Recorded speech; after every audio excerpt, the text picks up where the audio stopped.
the cost of living. MacAskill. Deputy Speaker, there is an energy and a cost of living crisis in food and indeed in other aspects, but it's all part of a wider age of austerity that is being imposed upon us, that is being imposed by the few and being inflicted upon the many. It is, of course, something that is affected by matters that both sides of the chamber have acknowledged, that are international and no government could ignore.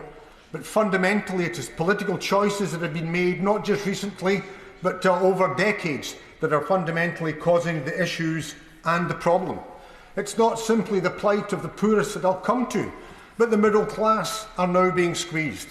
I was in a rather prosperous town in my own constituency, speaking to a minister in a Church of Scotland, no doubt, in which most people who were parishioners would have been people who thought themselves at least on the ladder or prosperous, and he was saying the extent of poverty that people are now feeling because mortgages are going up, they cannot deal with the lack of increase in their wages, being able to deal with the additional factors that are squeezing upon their income. So as well as the poor who are being impoverished, we now have a middle class that are being impoverished. All at the same time, let's remember, Brexit and COVID, that the other side and the government have said have caused difficulties and plead as the excuse for many, has created not just millionaires and billionaires. People, especially on the other benches and indeed in the House of Lords, have benefited significantly from decisions that were political choices that have impacted upon not just the poorest but upon the middle class. My constituency is by no means the poorest part of Scotland. It is an energy-rich area and it is a food-rich area with arable land, and yet we have food poverty and energy poverty that are shameful.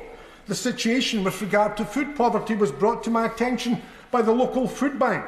This in an email on the 17th of April. It's been a busy start to the year, and let's remember, this is not even, one-third into it. They've already sent out 1,500 emergency food supplies to 3,647 people, supporting 1,210 households in East Lothian. Last month saw the highest demand ever for food bank services, with 565 emergency food supplies. One in three people supported were children.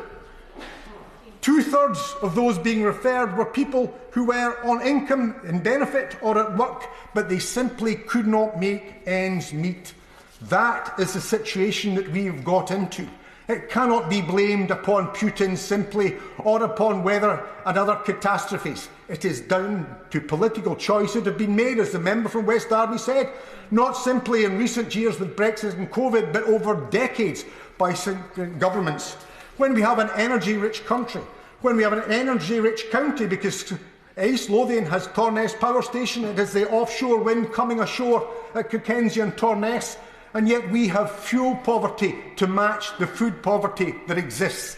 It's not simply that kids are going hungry, kids are going cold. It is absurd when the volume of energy is there in our community and the feed it is in our fuels. It is all down to political choices. So I agree with a lot of the sentiments being said by the bench on this side that I am located. What I would say is this has been something ongoing for decades. Change will not come in the local elections. Change will not come in this chamber. Change can only come when Scotland becomes an independent nation and ends this poverty that has been forced upon our people for generations. Ben Bradley.